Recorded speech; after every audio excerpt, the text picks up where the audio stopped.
We've been called the next great city in Texas. A city of builders, innovators, doers, launching toward the future. A city where the students of today will be the leaders of tomorrow. A city where hard work is part of our DNA. A city of people who enjoy life and the sweetness of each day. A community where people make the difference and everyone can prosper. Welcome to Waco.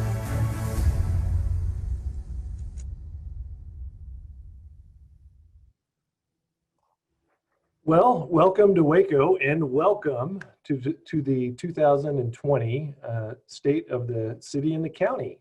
My name is Rick Tullis, and I'll be hosting us today as we talk to our mayor and county judge, and excited to get things going. But first, and always first, we want to thank our incredible sponsors. As the Chamber of Commerce, we wouldn't exist without great members and without sponsors who are willing to invest their time, their energy, and their finances into making this organization work. And we've got we're blessed to have two presenting sponsors today. We're going to see a video from each of them. The first one is Merrill Lynch with Lauren Schwartz, and then Texas State Technical College. Let's look at those videos. It all comes down to a single defining moment. When a plan stops being a plan and gets set into motion. Today's Merrill can help you get there with the people, tools, and personalized advice to help turn your ambitions into action. What would you like the power to do?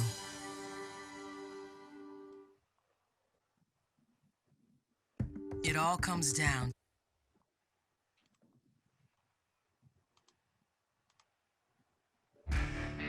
We didn't expect to be where we are today, but Texans are tough, and it's time to move and recover.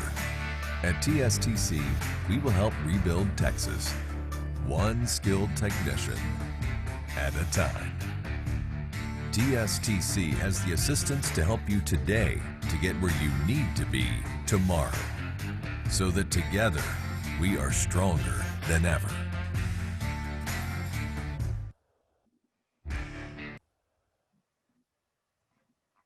Great. Thanks to those presenting sponsors. I also want to highlight our gold, silver, and bronze sponsors. And the gold sponsor slot, we've got Baylor University, Texas Materials, and Walker Partners. And for silver sponsors, we have Allen Samuels, Dodge, Chrysler, Jeep, Ram, Fiat, American Bank, Ascension, Providence, Baylor, Scott and White, Hillcrest, Extraco Banks, John Irwin, General Contractors, Johnson, Hobbs and Squires. We have Kelly Realtors and McLennan Community College. For our bronze sponsors, we've got Atmos Energy, Independent Bank, and Capstone Mechanical. And of course, we wouldn't be able to do this and certainly not do it with the quality that we have without our media partner, KWTX News 10. So thank you, thank you, thank you. Okay, now that we've done that, I'd like to let's get into the meat of the thing. We want to hear from our speakers. Let me first say we have a little different lineup than we've had the last few years. As many of you know, we had an election, and I do want to thank Mayor Kyle Deaver, who has served this community so well through his term as a council person before then, and then as mayor. I'm sure Kyle's probably watching, so Kyle, pat yourself on the back for me. Thank you, thank you, thank you for your service. And I'm sure there's plenty of things you need to catch up on. So enjoy your time away. Okay, the first speaker that I want to introduce is Judge Scott Felton. And for those of you who know Scott, he really embodies everything you want in a Texas county judge. So Scott has been our judge since 2012, and really his service to our community started long before then, not only as a business person in the community, but also serving with many great organizations like the United Way, the HOT, Fair and Rodeo, the Waco Business League, even served on the chamber for many years. Scott was raised in McLennan County on his family's ranch near Elk. I'm sure all of you can find Elk on the McLennan map. And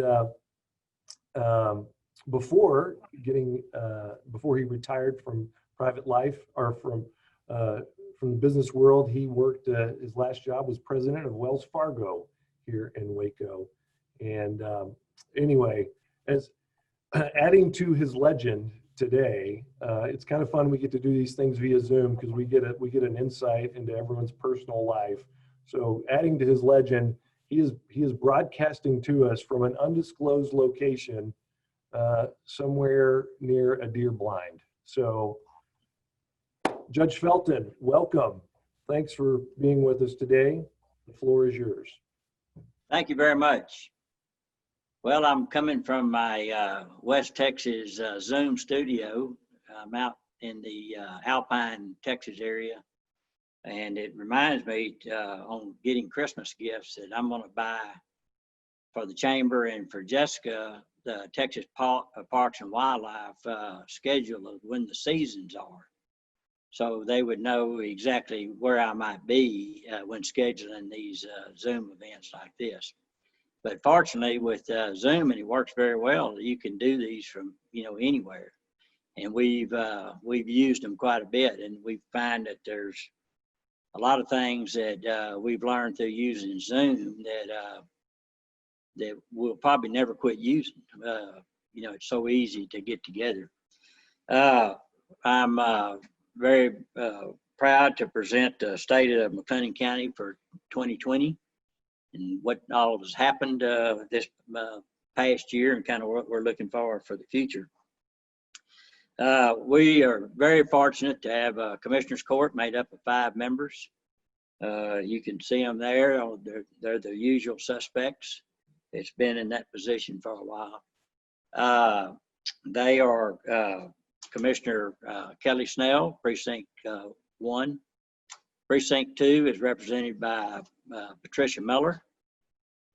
Precinct 3 is Commissioner Will Jones. And Commissioner for Precinct 4 is Ben Perry. As you know, we've got, as I mentioned, Zoom is a big part of what we're doing, and all of our Commissioner Court meetings now are held through Zoom. Generally, myself and Commissioner Perry are in the courtroom, but not always. I actually was able to do a Commissioner's Court meeting from out here in West Texas here some time back. And it's kind of funny to watch these long meetings on Zoom and how people relax and kind of forget their own being videoed, and you have to be careful you're not touching your nose or other places and to go through these presentations. But and the other thing is sign language through all of it as well is something new. This past year, Commissioner Snell has decided not to run for re-election, and so next week we'll have our last Commissioner's Court meeting that he will be present in. He's done a good job taking care of the people in Precinct 1 and has vast knowledge about road and bridges and equipment and all the things that go with that. He's looking forward for retirement. I think he's been practicing a little. On the next slide shows him fishing. It would probably be better that he fished after he was the commissioner rather than during the time that we're paying him, but he's chosen to do this. I did point out to him that what he's holding up there is the size of the bait that I use when I go fishing. But we wish him the best. He's done a good job, and he'll be successful in whatever he does in the future. He's going to be replaced by Jim Smith, who won that position. Many people in the county know Jim. He's been a long-time superintendent in several McLennan County schools, and a very popular guy. I think being a superintendent of schools prepares you very well to serve in the capacity that he'll be serving in, because of the fact that the budgeting process is something they have to be, very good at, and also dealing with all types of people that some easy to deal with and some not so easy. I think he'll have an opportunity to use those skills once he's a county commissioner here. But we look forward to having Jim on our commissioner's court, and I know he'll be a great addition to it as well. We've been looking at a lot of things this year about what we need to do, due to the fact, and we'll get into it in a little bit, but as everyone knows, there's been a lot of announcements of companies coming to town, and Texas has been growing, and we're no different. We've got our share of the growth in our community. And then here recently, some pretty significant announcements have been made, and with all that, we think it'll continue to cause the county to grow. And so, there's good things and other things that have to grow as well. And part of that is our judicial system, which we felt like was even a few years ago was kind of at its max. And so we're having discussions about adding a court, and there has to be some kind of legislative path laid to be able to do that. So we've been starting that process. The legislature has to allow us to add courts. There's three types of courts that we have, general types of courts, district courts, which in that case, the governor makes the appointment if there's a vacancy in those places, and the state pays for the judge's salary and the county pays for the support around that. County court at law is totally a county court, and it's an elected position like the district court, but the county pays all the expenses of a additional county court at law. Right now we have two, and the idea is to add one more. We don't know that both of those would be approved, like the district judge, because the budget situation the state's in. There might be a hesitancy for them to pick up another bill for the state to pay, and so we know that might not get approved. County court at law, that would be a local bill, and we feel like that has a high possibility of doing it. There's a lot of detail going around that, but we think the end of it would be that we'd be more efficient, being able to handle the backlog. As you know, we haven't had a jury trial since first of the year of 2020, and it doesn't look like we're going to have one anytime soon. It could be as early as February, but realistically, the way our numbers are with COVID-19, it could be much later than that, convening a jury. And so in our jury calls, we send out anywhere from 300 to 600 requests for people to serve on juries. There's a lot of ways they can get out of that, I guess you'd say, if they wanted to. And so to be able to seat and panel a jury, people are going to have to feel like they're safe and participating in that process. We think the benefits from adding another jury is that we would be able to process cases faster and ultimately have fewer jail days for inmates out at the jail. Get people either on down to the state penitentiary, or they go through the trial process and they're innocent and they back out, or either bonds are set at lower amounts, and so it would cut back days in jail that we generally have to pay for that. So taxpayers, it's a burden to the taxpayers of McLennan County. So setting up new courts will be a cost, but we're hoping it'd be at least somewhat offset by fewer jail days coming up. And looking at the court system, the old downtown jail is the building right behind the courthouse. So one of the buildings in what's called the annex. And right now we're using the first floor. That we have not had inmates in that jail for some time since we've expanded out at Highway 6 in the Jack Harlow facility. And they would really not pass inspection due to numerous things on how it was designed. And the jail commission now wouldn't approve it.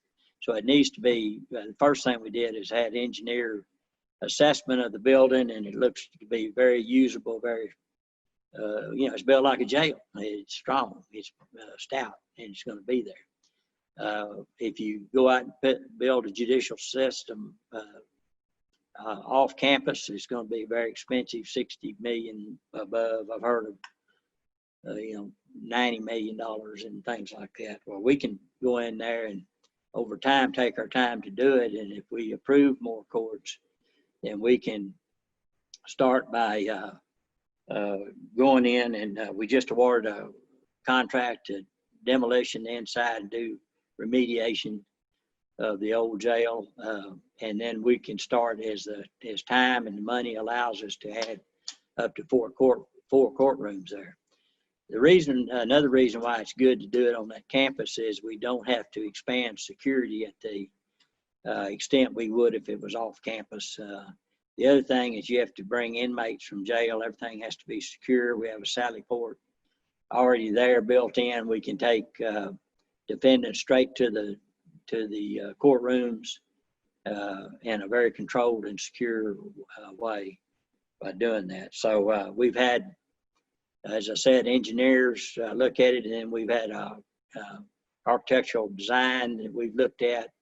It would make very nice courtrooms. They would be, very high ceiling, 2 stories within one courtroom. And as you can see, looking at the picture there, that that is a pod, and it's 2 stories within. The inmates are around the outside, and then down in the center is the common area that they can come down into to eat lunch or have, come down and do studies or whatever they have to do. So that area, that could be easily converted into courtrooms.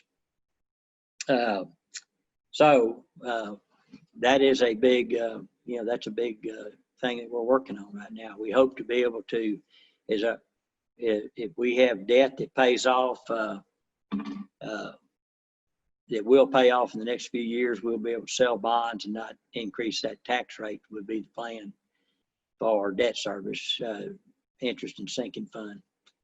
And kind of blend it into our cost or capital improvements over the next many years. The other thing that we're very interested in working on, and we're directly affected, is how we handle mental health in our community. There's a high percentage. It's debatable what it is, but it's at least 30%, if not more, of our inmates that we house have mental health issues to some extent.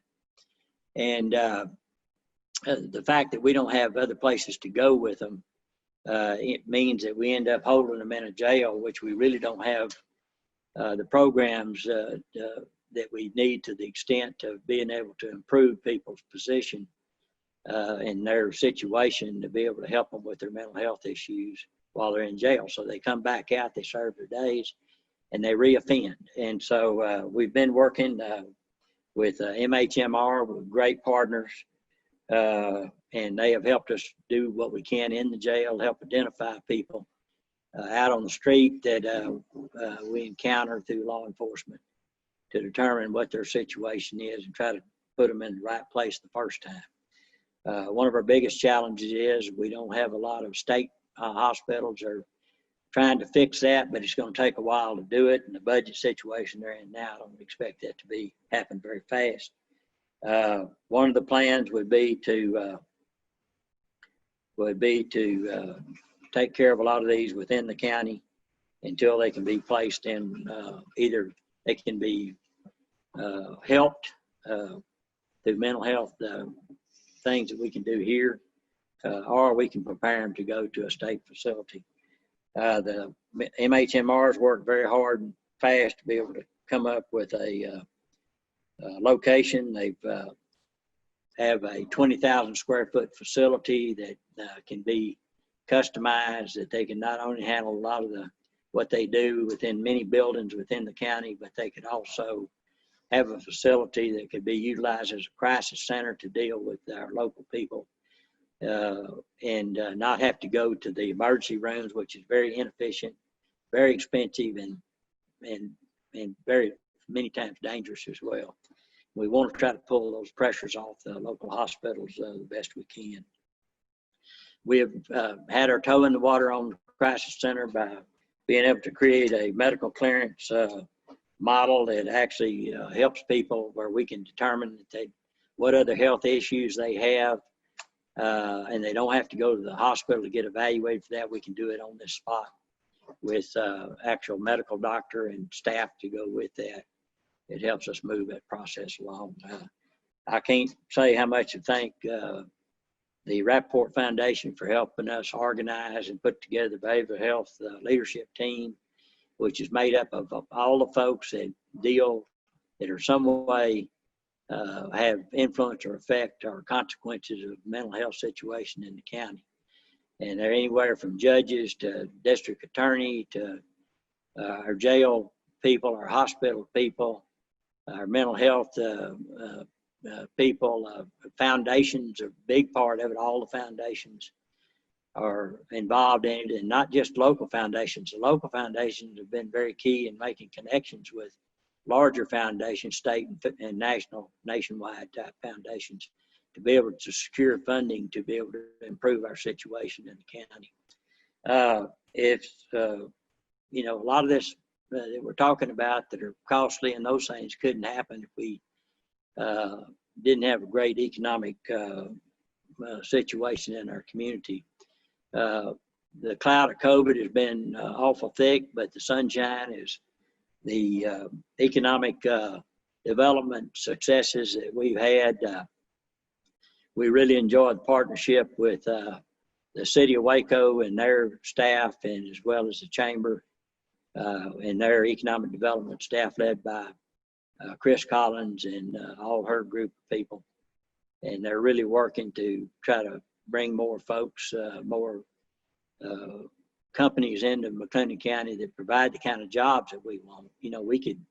We could fill up every location with some type of manufacturing company if we didn't care what they paid and those things. But we are stepping up the game on that to increase the hourly wage. I think we're in it's kind of a buyer's market the way I see it, and that we can pick and choose what kind of companies we want in our town. And so the city and county working through with Waco Industrial Foundation have WebMec, Waco McLennan County Economic Development Corporation, where we put the funds into and work towards analyzing which one of these companies we want to bring into the community. I think this would be a good time to recognize Waco Industrial Foundation for their foresight, for finding the right properties and really looking at where we're going to be in the future, and great dedicated board in working on that. And they have representation on WebMac through Bill Clifton. And then the city manager and myself are the other two of the three members of the board, Bradley and myself. And then we have a lot of support around us from that. And again, thank Chris Collins for providing us with a lot of slides. Some of you have seen these slides, but I think it's good to kind of really beat our chest a little bit about how well things have been going and what we have planned for the future. But this what we've looked at is we've had 10 projects announced in 2020, 1,438 jobs. And on top of that, we've retained 1,122 jobs and $373.5 million in capital investment. Almost 3 million square feet of new and absorbed square feet that goes back into production. 285,000 square feet of existing space that we've utilized, and 2.7 million square feet in new construction. We've, you can see on the picture there, that's zinc power that has been announced this past year. It's 160,000 square feet, 100 new jobs, 32 million in capital investment in this project, and it should be completed in 2021. So right around the corner. 2021 has been a positive, outlook for growth. 13 strong prospects in the pipeline, primarily manufacturing and distribution, but also professional services. A lot of professional services come with these programs as well. You're going to need more people in professional services, from CPAs, attorneys, engineering, architectural, all those things. We have around 4,000 potential new jobs in these projects we're looking at now, 4.9 million of new construction, and $1 billion in new investment. Going back, kind of one of the announcements that started things was the Caterpillar announcement up here with Holt. The Holt family decided to expand their location here in Waco, and we were very excited about that, and hopeful other things would follow, and they have. But the whole Texas operation was $33 million investment, 200,000 square feet facility, 100 new jobs, 100 indirect jobs, and an estimated 82 million in net direct and indirect salaries over the next 10 years. Project announcement, one that I worked on to some extent with the other members, is Aspen. It's a company out of Canada. It's a North American company. Because it was a little different, it was an international company, but it's privately owned. We had a conversation with them and went over financials. Extremely strong company that was able to do all this by cash. And so Aspen is a trailer manufacturer. It's highly mechanized, computerized. It's a $11,270,000 investment, 79 new jobs, 70,600 square feet of new construction. And this is our first United States operation. Being down in Texas, they were able to expand their Midwest market down in all the way into Mexico. And so we're very excited to have Aspen here. Another project, and it's important to show this is Rhinet. Rhinet is a small company, very small company that will only have 10 new employees start out, but it's a training center and all for the screen printing business, and with all the supplies and the training and those things. And it's just to show you that small businesses it's important that we look for opportunities to grow those as well, because we want a very diversified economic footprint here, where if one industry is affected by some downturn, another industry may not be. And so we don't have to, it's not like being out in an oil patch and that's all you have. And, we have, and Rick Tuller's pointed this out to me, we have 6 different industries that amount to over 10% of our economy here, and where most counties have only 4, some even less than that. So we're very fortunate there. Project announcement here is Laminate Technology, another smaller company, 50,000 square feet, 40 jobs by 2021, and $4 million in capital investment. And then expansion of some of our local our companies that have been here a little while. Tractor Supply, their business has grown so much, and they have so many trucks coming in and out that there need to be a fix on how they're able to get all their trucks loaded and unloaded and coming in without disrupting all the rest of the traffic in the community. So there's a new trucking entrance. It's a $9 million capital investment, and this retains 400 jobs that they that they have here. that they possibly would have to move to another area if we weren't able to fix that. Project Texas Meter and Device, that's a great story. A local company, been here for many, many years. They were in the downtown area. As you know, downtown's had a very vibrant and growth over the last several years with Magnolia and many other things that are coming around that. And there's a good chance that their property where they're located now downtown would have another great use for it if Texas Meter and Device were able to relocate outside of the downtown area. So this became a real opportunity, and it's a $3.5 million capital investment, 50,000 to 70,000 square feet of headquarter and assembly center, and 60 retained jobs at 53,000 a year. Really good paying company. And so it'd be their new corporate headquarters and assembly facility. Another small one's project announcement was Advanced Rail System, a small company that had located over in Cossie, Texas. And they had moved from Falls County over into McLennan County with a little 23,000 square foot facility and $2.5 million investment, 20 jobs and 49 additional jobs to be created. Of course, the big one this year was Amazon, and that's the darndest thing I've ever seen. While we were talking to them, they were getting their construction people together, and there again, I really want to take the opportunity to thank the Industrial Foundation for being very flexible with Amazon to let them start construction. It was kind of hard to make a surprise announcement when they had a couple of stories of iron already hung up out there, and it was the worst kept secret in Texas, but it happened, and they're going to be up and rolling. About $2.1 million, 2.1 million square foot facility, $200 million investment, 1,000 permanent full-time jobs.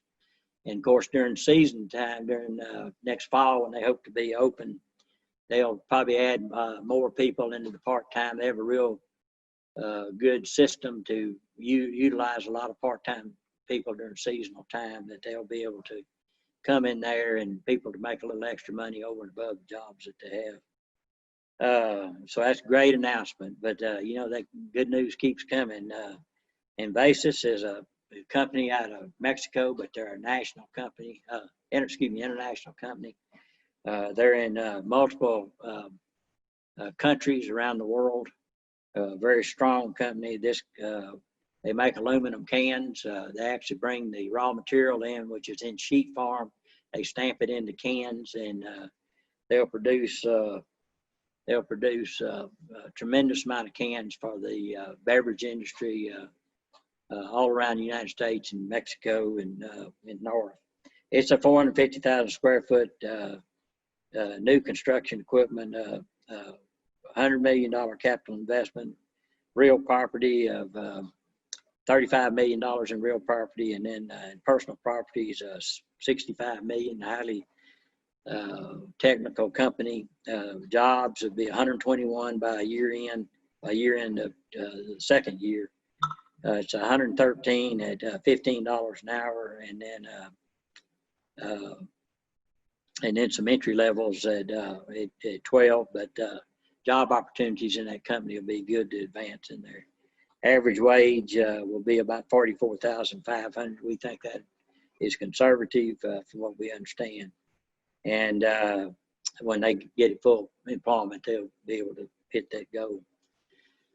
So, that's been great. The other thing we've been working on several years, and it's really a community effort here from venue project being put together for go to the public for a vote. It's a great partnership between the city of Waco and WISD and McLennan County. And the project is well underway, and you can see that it's the footprint there. What you're seeing there is where the Waco Independent School District will build new athletic facilities there, primarily a soccer, football type stadium, as well as some baseball and softball fields. And that's land they swapped to the county where the old stadium is, that the county will eventually take and convert it to an equine center, which is kind of really the biggest economic driver of that whole project. But and priority wise to get it done, the expo center was the first one to come out of the ground. It's the biggest, it's the most costliest project in there. And as you can see, the next slide will show as the footprint was laid out. This is obviously during the Heart of Texas Fair last October, when the building was being laid out, all the plumbing put into the footprint there. So it's coming along good. The next slide shows, you see a little bit more on that. Hold on just a minute. Okay.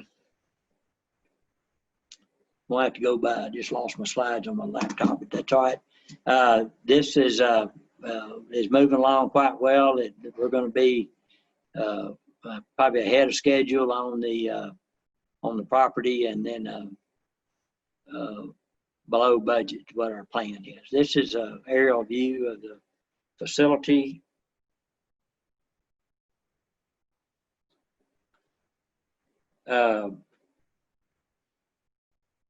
As you can see,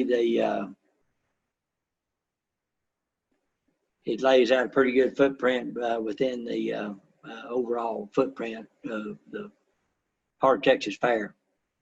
All right, next slide. Is that the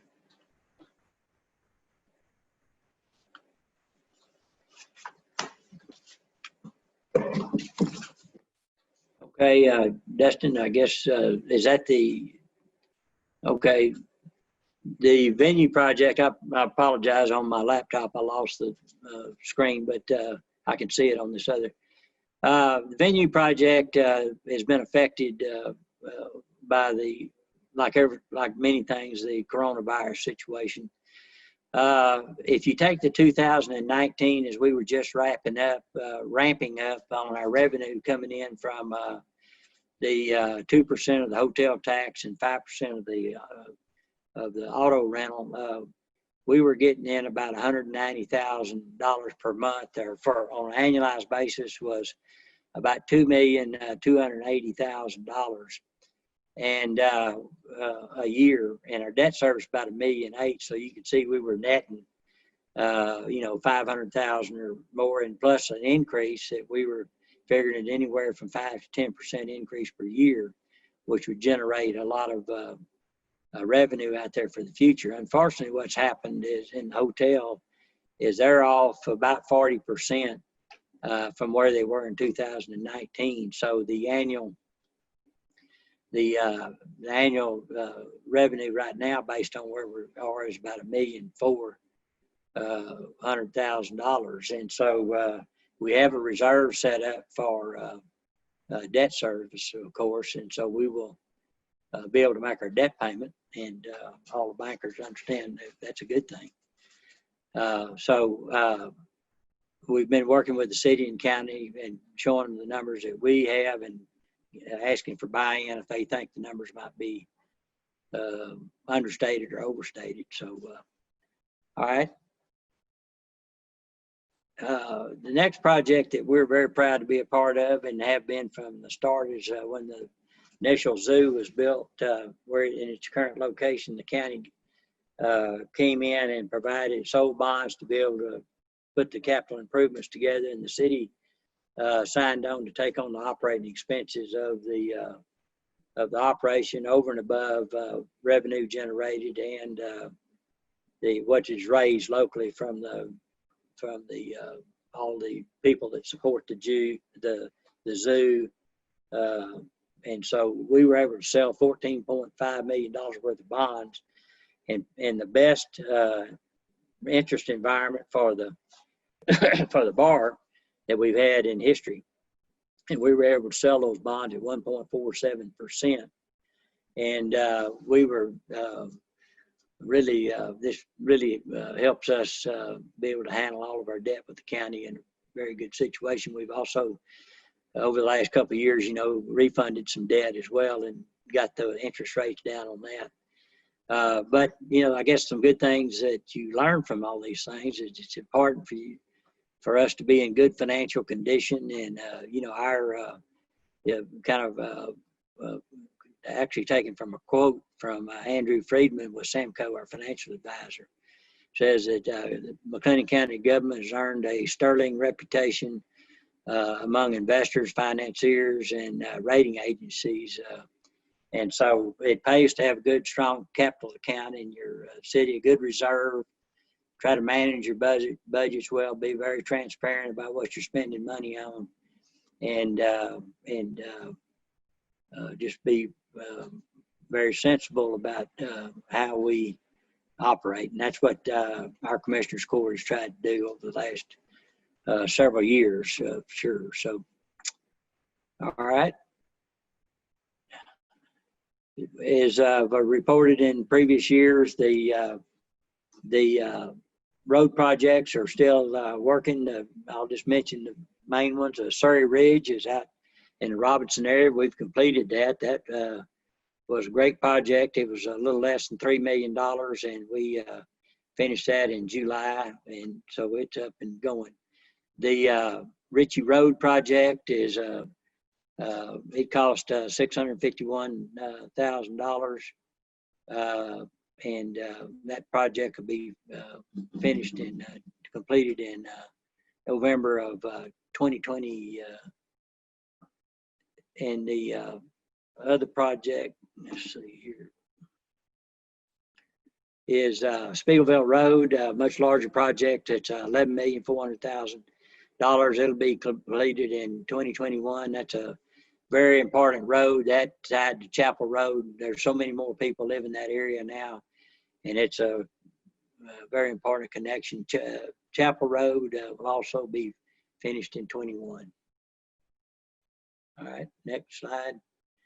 Challenges and opportunities. Well, one thing coming up, our government has made no bones about it. The Texas Senate is starting off saying that they're going to be kind of an offensive against cities and counties, and in my opinion, it's taking a lot of local control away from cities and counties and how they work their budgeting process. We're going to do the best we can to try to make a case on the way we're doing it the right way. We're not wasting money. And if the people in our community don't like the way we're managing business, they're going to put somebody else in our spot. That's the reason for the election process. Redistricting is another big subject coming up. It is going to be important. So it'll be, I'm sure, controversial, but we got to do it. And then, we continue to work on education in the community, and I appreciate so much about what everybody's doing in that regard. So I think with that, Dustin, is that the last slide? Yeah. Okay, I'm sorry it took so long. We have a lot going on. Thank you, sir. You're on mute. Rick, you're on mute. Thank you. Man, too many buttons to hit. Thanks for that update. Judge, one of the exciting things you're talking about, this economic development, one of the stats I heard the other day was with everything going on, it's actually, we're seeing 4 times the typical activity we normally get in a year. Usually $100 million in investment would be a year to celebrate, and we're closing in on $400 million. So great job, city, county, chamber, Waco Industrial Foundation. Great job. Thanks for your time. Looking forward to some venison when you get back. Okay. Next, I want to jump in, introduce our new mayor, Dillon Meek. Many of you know Dillon. He actually has been on the council since 2015, but in our last election in November was elected mayor. And I won't go into the long presentation or the long introduction of Dillon. I want him to get into his presentation. So Dillon, take it away. Great. I'm so thankful to be here today. Judge Felton, so great to hear from you. I'm so thankful for the collaboration and partnership that we have with the county. And thank you to the Greater Waco Chamber of Commerce for hosting us today. I look forward to continuing to explore how we can strengthen our partnership so we can grow our economy in a way that every Wacoan has an opportunity for success. It is such an exciting time to be in Waco, and I believe that while we have challenges, those challenges are outweighed by exciting opportunities and a very bright future. In my presentation today, I'm going to run through several different things. I'm going to go quick for time, so we're just going to hit the high points. Each of these subjects are things that we could talk about for a while, but for the sake of time, I'm going to run quick on this. We're going to start and talk about some personnel changes at the city and in our city council, and then look at some exciting new projects in our economy, and then finish up on some vision for where we're headed. So let's start by looking at personnel. I think it's important for the city, for all of us to know who are some of the players in our city. After delayed election, 2020 did bring us some changes in our city council, and we said goodbye to Mayor Kyle Beaver, who is such a selfless, good leader. I think we'll all remember him for his gracious leadership, his careful, thoughtful leadership in a very difficult time. He's one of the most thoughtful and selfless people I know, and I'm appreciative of his servant-hearted leadership and steady hand during the pandemic. But I think it's also important to remember the ways that our economy really grew under his great leadership and a lot of the new policies that we implemented while he was at the helm. I'm so thankful for his leadership. Next slide is Dory put this in here. It's a picture of myself. And then if you can go to the next slide, Ashley, this is a picture of my family. This is the slide I could probably camp out on the most. This is Mabry, my daughter, who is 4, and Davis, who is 2. And then this is my wife, Lindsay, who's the love of my life. She's loving and kind and thoughtful. And so I just wanted to introduce y'all to my family as I'm moving into this new role. If you don't know much about me, I grew up in Victoria, Texas, right outside of Victoria, and then stayed in Waco after I graduated from Baylor, where I got both my undergrad and law degrees. I'm currently working at First Title Company for my day job, and I'm appreciative of the time that they give me to be here with you today. Next, we have Josh Borderud, who's an attorney with a robust resume of community engagement. He currently serves as the Director of Clinical Programs at Baylor Law, and he's married to Jennifer Borderud. They have 2 children, RC and Lillian. And next we have Kelly Palmer, who is representing District 4. She's a licensed social worker and educator and serves as an adjunct faculty member at the Baylor School of Social Work, and has a strong resume herself, serving as the having previously served as the Anti-Trafficking Director of Community in Schools, and she's married to Matthew Palmer. I'm excited for the new, fresh ideas that both of these new council members will bring to our team. They're already doing great work in our discussions. This is the dream team. On behalf of myself and the staff, we're excited about what this team is going to bring to Waco as a city council. I'm a big believer that sharp minds with different strengths and skill sets and different perspectives render the best outcomes. Our city should be thankful for these community volunteers that serve on the council and give countless hours to serve. This is an ambitious council with big goals rooted in pragmatism, consensus building, and collaboration, and I'm ready to rumble with them. I'm so thankful for all of their good ideas and where we're headed. Next, we have Wiley Stem, who served for 44 years at the city of Waco. Wiley started with the city in 1978 on a survey crew and worked in numerous positions throughout the city, giving him extensive knowledge of operations. Wiley loves this city with his heart and soul and served it with honor. We'll miss having him at City Hall, but I'm happy for him and Tonette as they enjoy retirement together.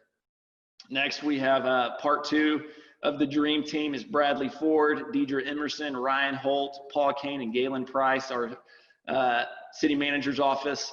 Bradley Ford was sworn in as city manager on July 2020, previously having served as the deputy city manager.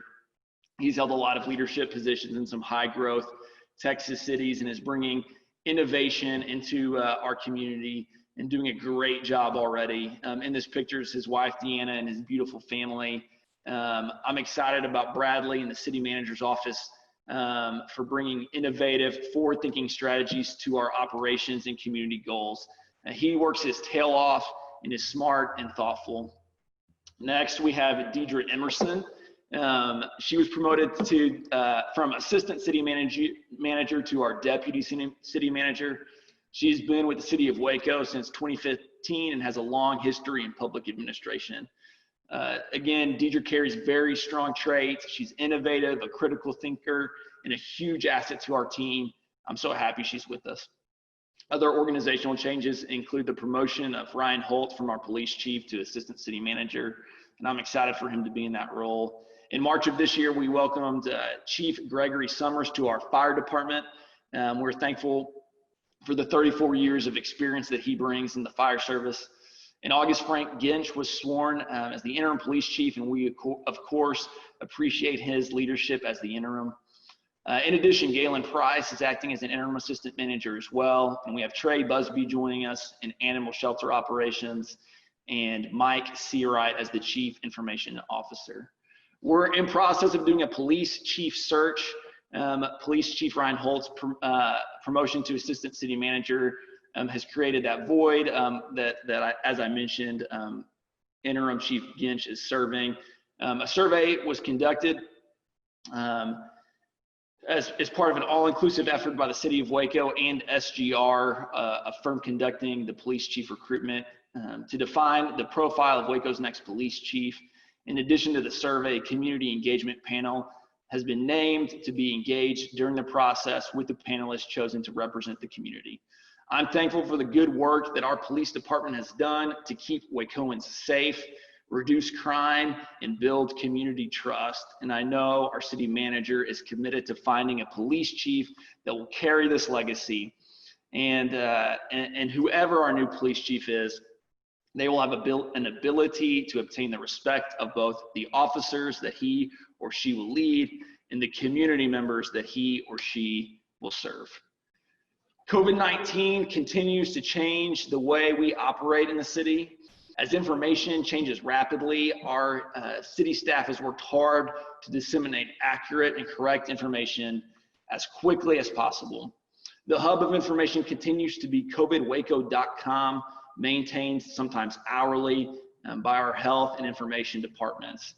This dashboard of information on covidwaco.com continues to be the most current information for the community, and we strive to adapt to anything changing. We continue to hold weekly press conferences where you might be able to pick up some information there as well. I want to say right now, thanks to our healthcare providers, hospital systems, nurses, doctors, and first responders, their trusted advice and information has been so invaluable. I also want to thank our city staff members who have taken on such an extra load during this COVID time. I'm appreciative for their service as well. I did want to talk briefly about our working groups. When the effects of COVID became realized, Mayor Deaver assembled working groups to pull together different stakeholders from a variety of sectors of our community. We had a health response team, which was formerly chaired by Councilmember John Kennard and is now being chaired by Council Member Kelly Palmer and co-chaired by Jackson Griggs. We had social services and education, co-chaired by Council Member Andrea Bearfield and Susie Painter March. We had our business recovery working group, which was chaired by Sarah Roberts, who is the president of the Business League, as well as Jim Holmes, who is one of our council member, Jim Holmes, and then a communications working group chaired by Natalie Kalinsky of the Waco Foundation and council member Hector Sabito. And I think that this is a testament to how our community responds to needs. They pulled stakeholders from each of these sectors together to say, how are we going to stay in our lane and collaboratively approach the problems that our community is facing with a proactive strategic response. And so I think that there's been good outcomes that have come from these, including the Small Business Recovery Fund, and other good things that have come from these efforts. And I'm thankful for the time that people have served on this. As we currently sit here today, I do want to continue to exercise caution to our community. We're looking at hospitalization rates. And so we had a press conference yesterday, and good, trusted local doctors urged caution by wearing masks, washing our hands, and keeping social and physical distance. These are good, trusted doctors who are giving this advice, and I'm thankful for them giving it and trust it. We're also excited about vaccines. Our Office of Emergency Management has assembled a vaccine preparation coalition who is working to ensure that this community is prepared for that day to come. And as we look at our hospital capacity, I want this community to take heart that our county, our city leadership, and our hospital administrators talk at least 3 times a week regarding this subject to make sure that we are prepared for any obstacles that might come our way. Next, we have I-35. As of this month, the project is 50% completed. I'm sure that there is a round of applause going on out there virtually over the fact that we are on track for this with an end date of 2023. I know that we don't want it to be 2023, but at least we're halfway there. Next, we have the suspension bridge, which has been closed for a multi-million rehabilitation project. It's expected to take 18 to 24 months. Another thing, we don't love being under construction, but both I-35 and the suspension bridge need to be repaired so that they're safe and we can continue to use them. And so bear with us as we're under construction here. We'll move on to the fire station. This is fire station number 6. Man, this is a neat project. If you look at this, you'll probably remember the old 25th Street Theater, which had become dilapidated beyond repair. The city was able to procure this site. It's a strategic location for a firehouse in our community. And I'm so thankful for city staff and our architects for being able to build a fire station out that honors the legacy of the 25th Street Theater.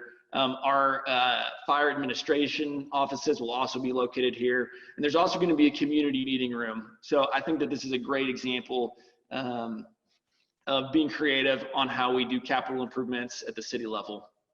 Next, I'm going to talk briefly about infrastructure and streets. This is the bread and butter of city business. It continues to be a priority for our city. You can learn about a lot of the big projects. I won't get into them, but as you can probably see by driving around Waco, there's a lot of streets that are under construction, a lot of capital improvements that you'll see happening. You can go to betterstreetswaco.com and learn about the streets under construction in your neighborhood and details and timelines about those, or you can visit our city website. We have to continue to ensure that we can fund infrastructure needs, and so we continue to examine impact fees and stormwater fees. And my hope is that securing diversified funding for infrastructure will result in property tax relief. My commitment to our entire community is to strike the right balance of ensuring we have funding for infrastructure while keeping the cost of living and the cost of doing business in Waco as low as possible. And I look forward and I'm committed to continued conversation around these subjects. Next, we have Connect Waco, which is an additional communication tool that we added this year, allowing citizens to receive text alerts on their phone for topics they can opt in on. It also allows for texting questions to the city for a response. So I'd encourage viewers out there to take advantage of this very cool opportunity to engage with the city. Next, I want to run quickly through some neat announcements and awards. The Association of Zoos and Aquariums, AZA, has recognized Cameron Park Zoo's 25 years of continuous accreditation. We are very thankful for the presence of the Cameron Park Zoo in our community. Also, Waco was designated as a music-friendly city this past summer, joining 11 other Texas cities. And finally, this is a really neat one, y'all. Waco has achieved an ISO Class 1 PPC rating from the Insurance Services Office and the Texas State Fire Marshal's Office in February. So basically, this is a rating from fire departments. It's the highest possible score that a fire department can be given. Less than 1% of the more than 47,000 cities in the country receive this honor. What's really cool is that Waco citizens should remind their insurance company that if you live within the city of Waco, that the Waco Fire Department has obtained an ISO 1 rating, and that should result in some cost savings on your home insurance premiums. So thank you to our fire department and our firefighters for their hard work here. Next, we're going to look at some downtown work going on. We've seen a lot going on in downtown. I mentioned some of the capital improvements that are going on around the city, but for downtown specifically, we're still in process of developing a quiet zone, so you won't have to hear that loud train whistle blasting through our downtown. We also are converting Washington Avenue from a one-way corridor to a two-way corridor. And I know many of the merchants that are along that corridor are excited for that day to come. And we're in preliminary designs for Franklin Avenue to convert to two-way as well. We're still under construction on 5th Street. That project is about 100 days in, and we're expecting a completion date of that in February of 2022. Let's talk about economic development. The judge has mentioned some of the projects. I'm very thankful for our partnership with the county and the chambers of commerce and our business stakeholders. He mentioned several projects coming through: Amazon, Zinc Power, Envasas, Aspen Trailers. These are all projects, as he mentioned, that are bringing significant capital investments to our community, as well as 1,250 new jobs.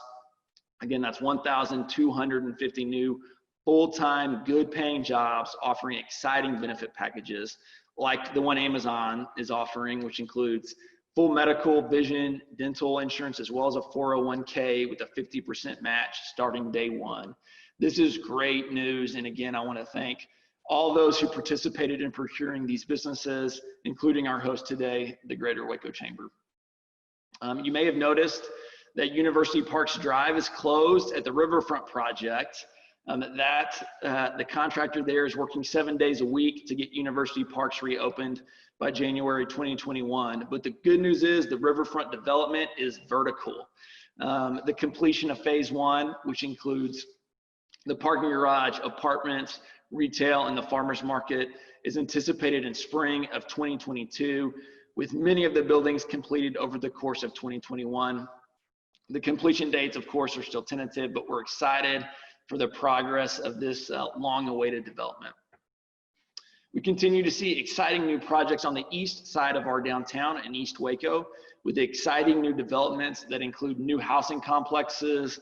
TF&B brought a bank to the east side of the river for the first time in generations, 3 new hotels, and more continued growth supporting a live, work, and play atmosphere to be enjoyed by both longtime and new residents. We're excited to continue to work with the East Waco community to build out strong neighborhoods.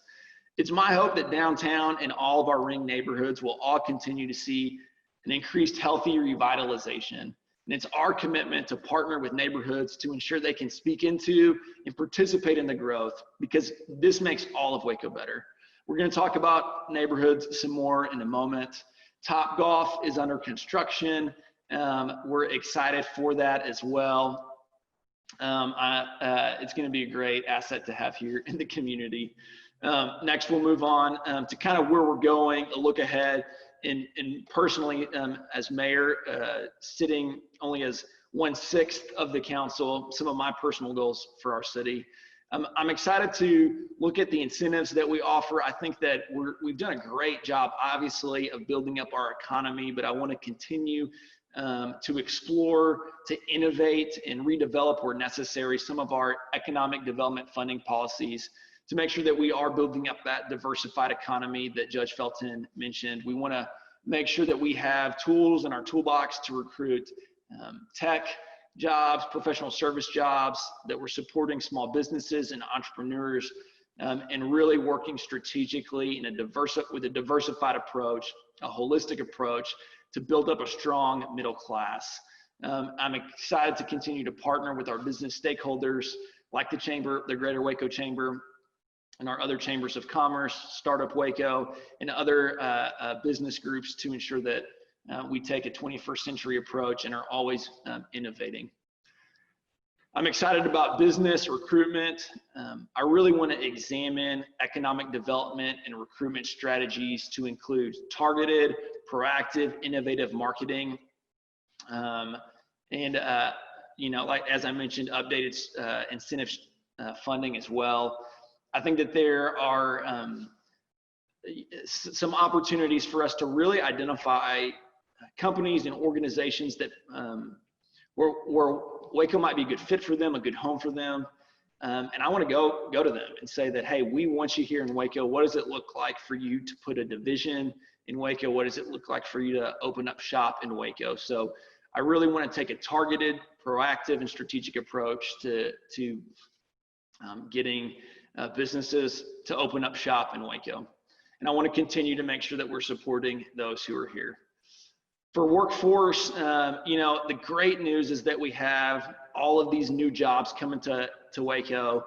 I think it's going to be critical for us to all pull together as a community and implement a skills-based certification producing job training program that leads to financially secure careers and allows us to build a middle class from within our own community. And I'm excited to move forward to that end.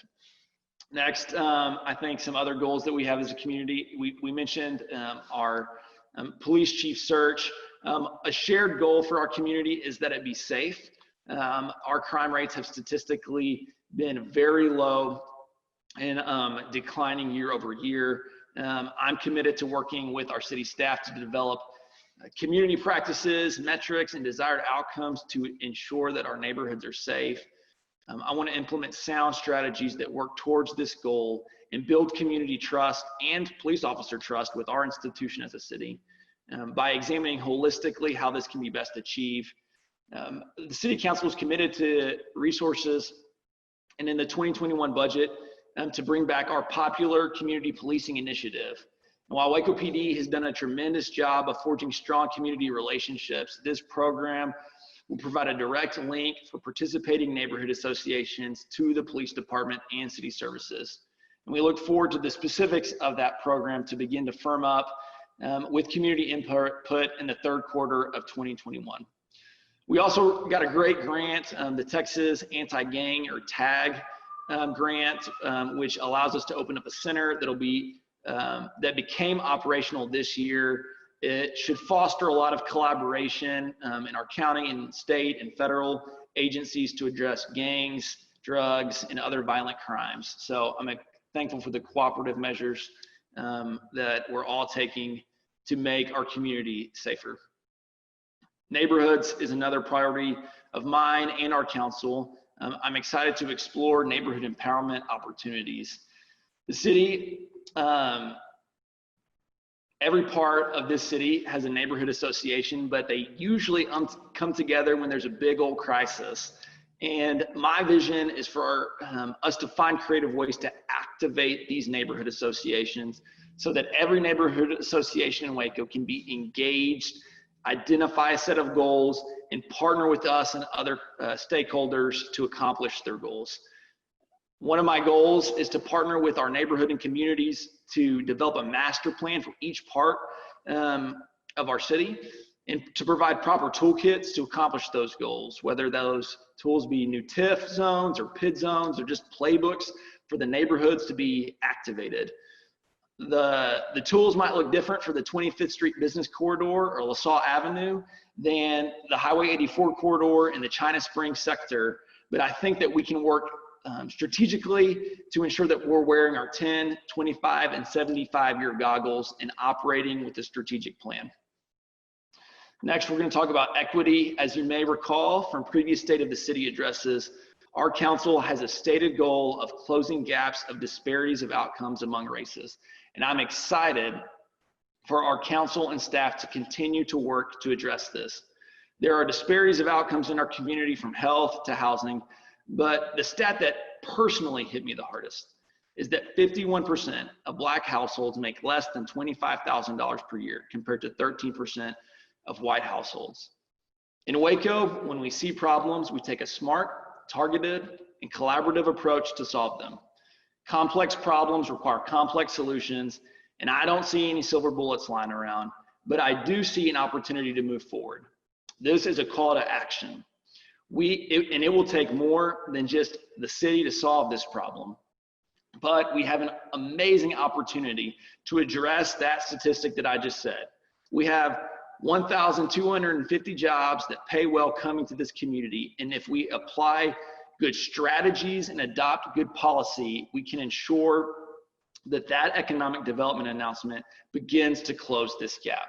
That is one example of what we can do to close the gaps, but jobs along with new policies, relationship building, and our whole community working together is what it's going to take for us to move forward. And I look forward to working with our council to look critically at all city issues with this lens.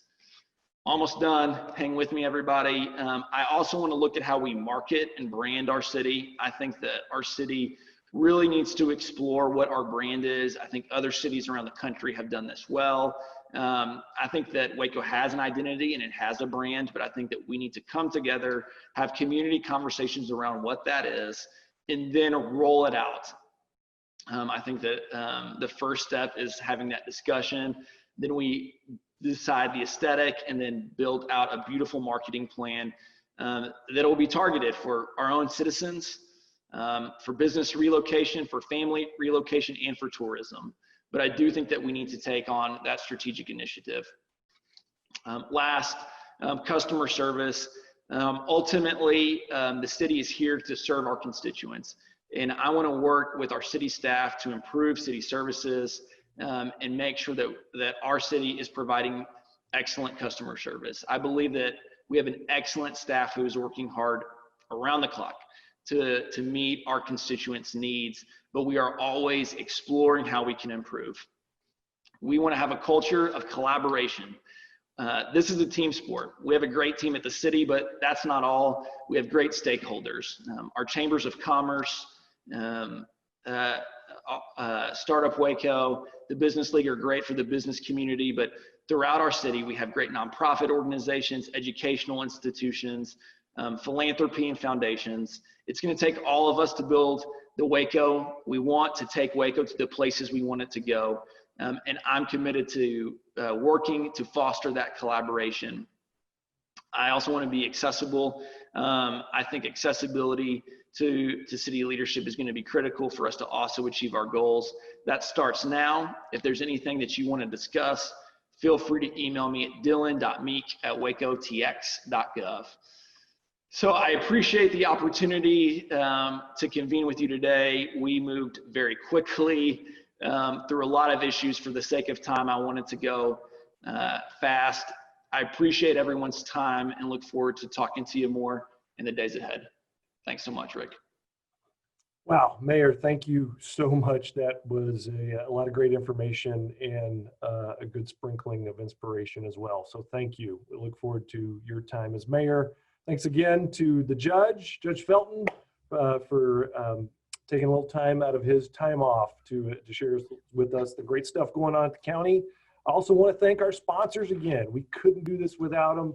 So big thanks to Merrill Lynch Wealth Management with Lauren Schwartz, Texas State Technical College as our two presenting sponsors, gold sponsors Baylor University and Texas Materials and Walker Partners, silver sponsors Allen Samuels Dodge Chrysler Jeep Ram Fiat, American Bank, Ascension Providence, Baylor Scott and White Hillcrest, Extraco Banks, John Irwin General Contractors, Johnson Hobbs Squires, Kelly Realtors, and McLennan Community College. Our bronze sponsors, Atmos Energy, Capstone Mechanical, Independent Bank, and then of course our great media sponsor, KWTX News 10. I would be remiss if at the end of this being the last of the State of series that the Greater Waco Chamber has put on, not to thank our Vice President of Public Policy, Jessica Addis, who's worked diligently, not only on this event, but all of them. And she wanted me to remind you that all of these, including today's, are available on the YouTube channel for the Chamber. So this is captured forever on there or until the internet goes away. Also want to thank Matt Metters, our incredible CEO and president of the chamber, for the work he's done, and just really his team. It's been a great year, been a challenging year. And I love the idea that in the midst of a challenge, the team has coalesced and done things bigger and better than they ever thought. And who would have thought this time last year that we would be doing all these meetings via Zoom and the technology infrastructure and practice that takes. So I'm very appreciative of their adaptability and just willingness to do new things. I'd also want to point out that this is my last official, I guess, function for as the chairman of the chamber for this year. So I just want to say my thanks. I appreciate the opportunity to serve this community, to serve the chamber and its membership. And I look forward to Jennifer Manning, our 2021 chairperson, as she takes over in her very capable and intelligent way. So with that being said, thanks for coming out. We appreciate, again, the city, the county, the judge and the mayor for their time today. You guys have a great day. Go get them.